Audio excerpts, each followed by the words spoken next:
8월 22일 라이든 딜라이트 말씀 묵상 시작하겠습니다.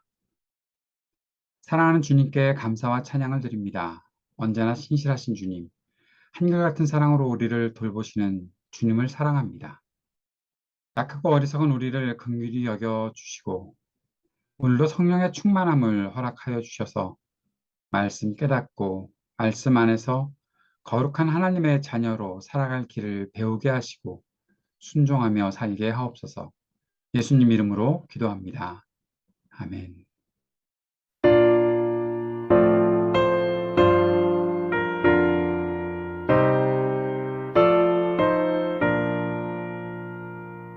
이 천지가 만물들아 복 주시는 주 여호와 전능성부 성자 성령 찬송하고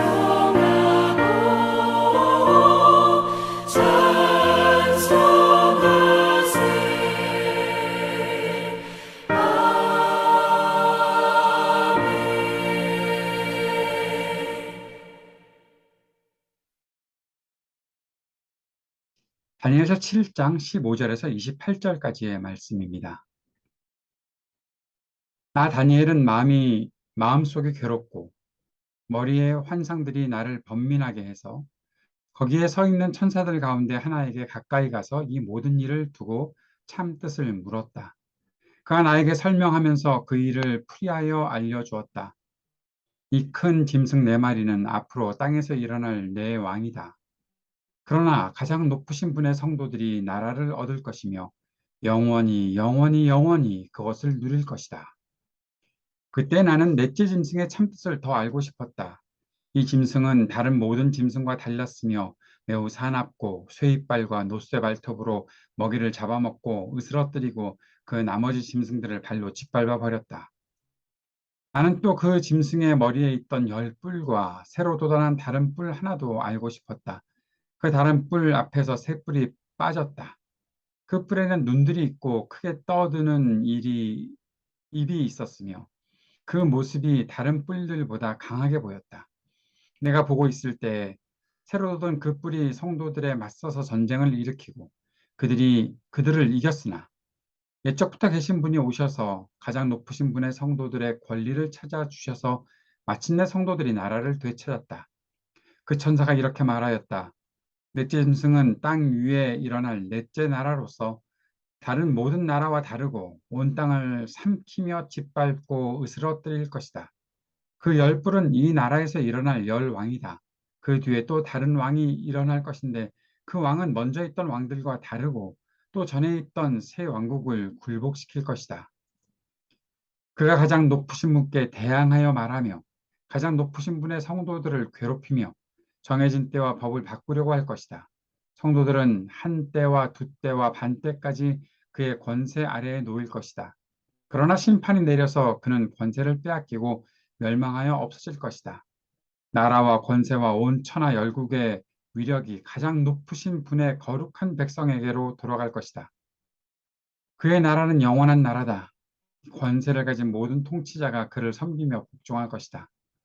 이것이 환상의 끝이다. 나 다니엘은 이 생각 때문에 고민하여 얼굴색이 변화했지만 이 일을 마음에 간직하였다.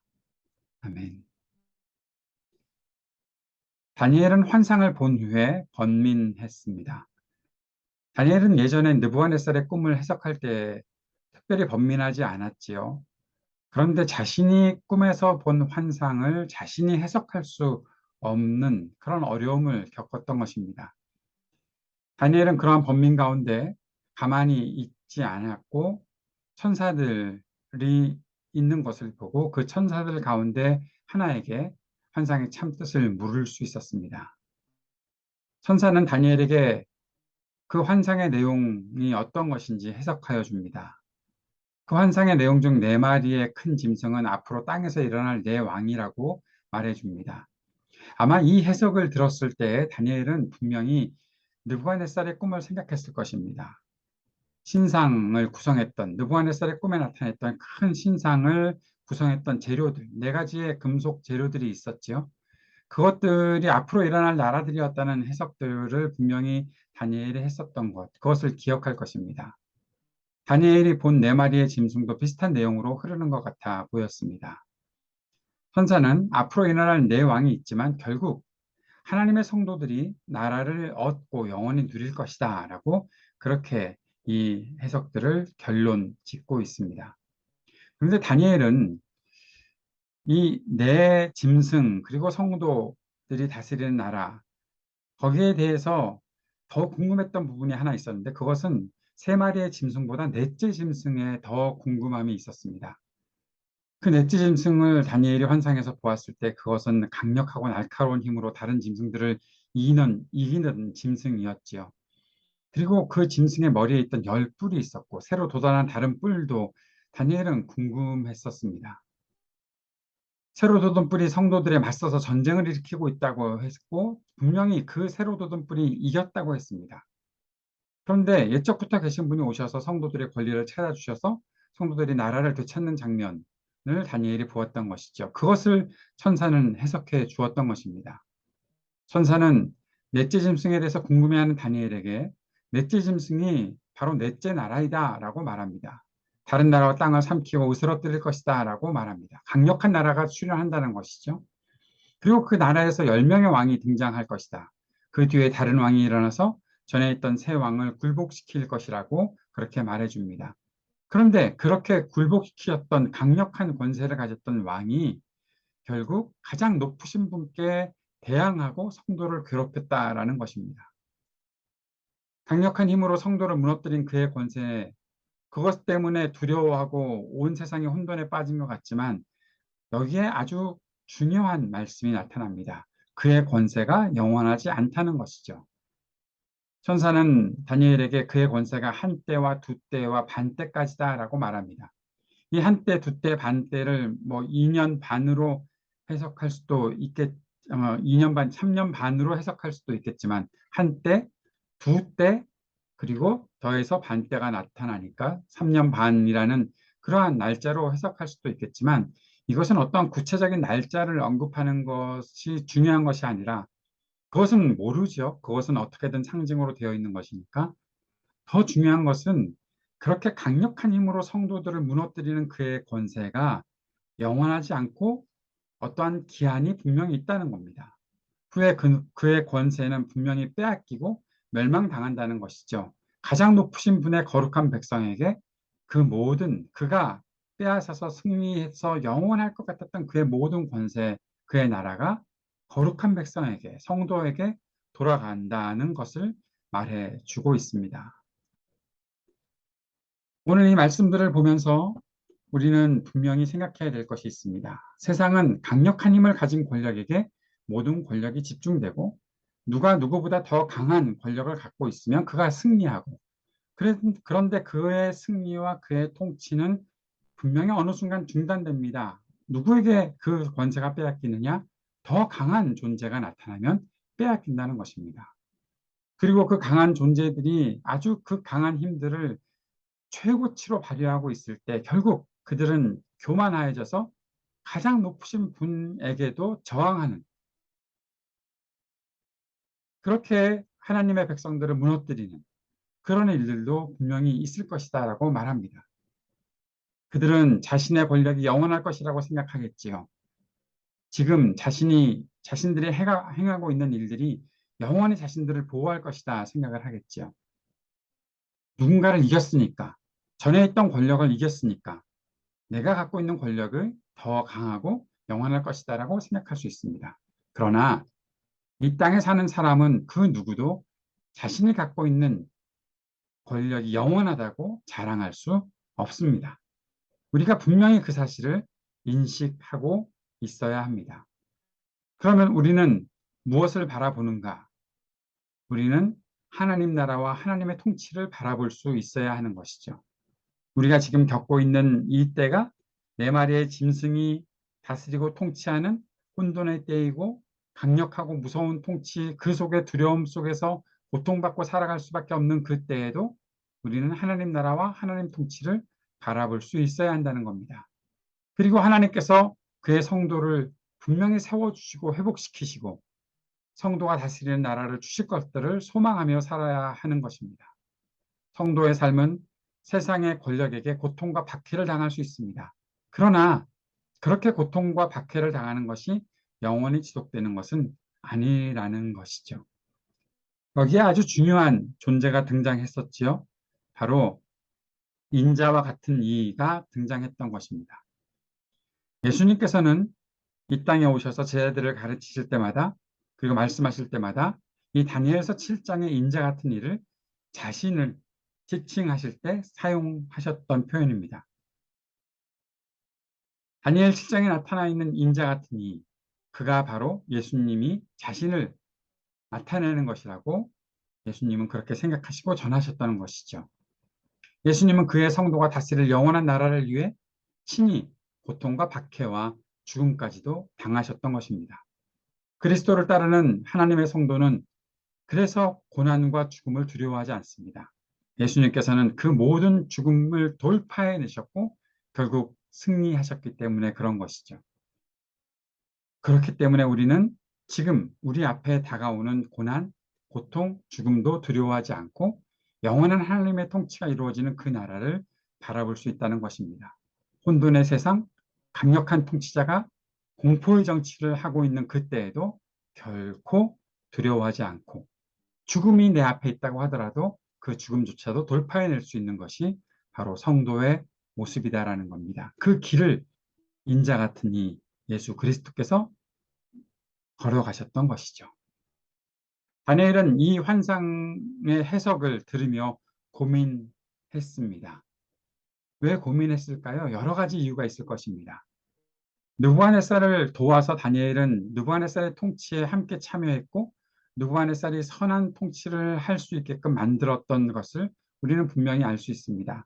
느부갓네살이 꿈을 꾸고 그가 하나님으로부터 교만하다고 책망을 당하고 그래서 피폐한 삶을 살아갔다가 하나님을 깨닫고 다시 돌아오게 되고 그 이후에 또 새로운 통치를 이루어 갈 때, 그래서 느부갓네살이 다스리는 그 나라가 굉장히 크고 강력한 나라가 되었을 때 다니엘은 분명히 중요한 역할을 했을 것입니다.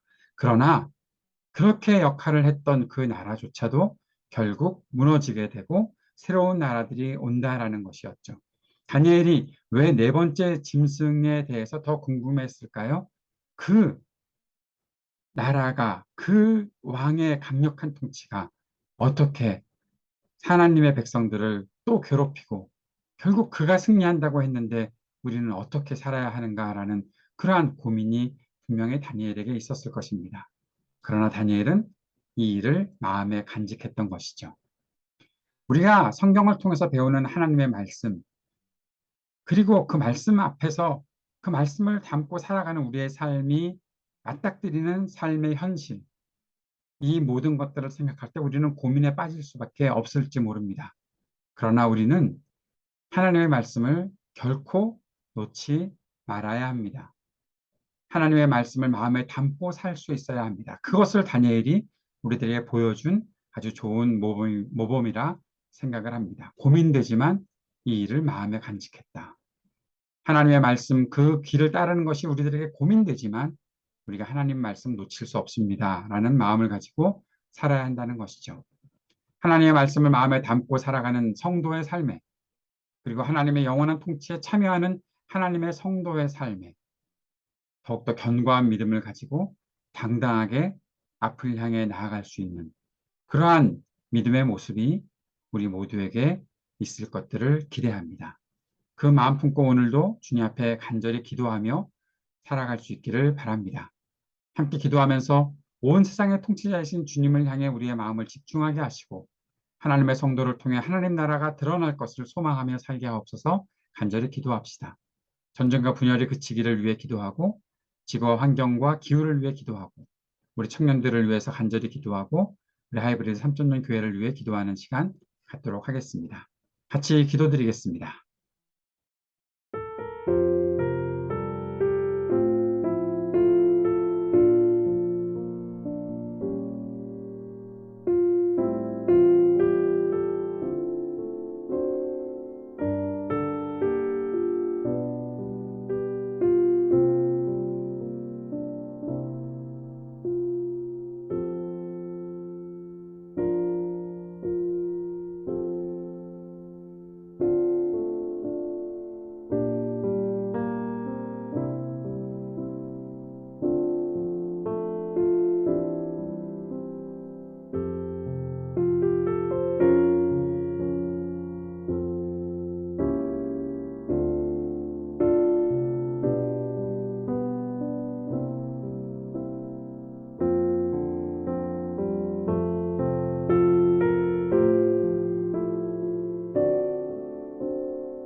하늘에 계신 우리 아버지여, 이름이 거룩히 여김을 받으시오며 나라가 임하시오며 뜻이 하늘에서 이루어진 것 같이 땅에서도 이루어지이다. 오늘 우리에게 일용할 양식을 주시옵고 우리가 우리에게 죄 지은 자를 사하여 준 것 같이 우리의 죄를 사하여 주시옵고 우리를 시험에 들게 하지 마시옵고 다만 악에서 구하시옵소서. 나라와 권세와 영광이 아버지께 영원히 있사옵나이다. 아멘.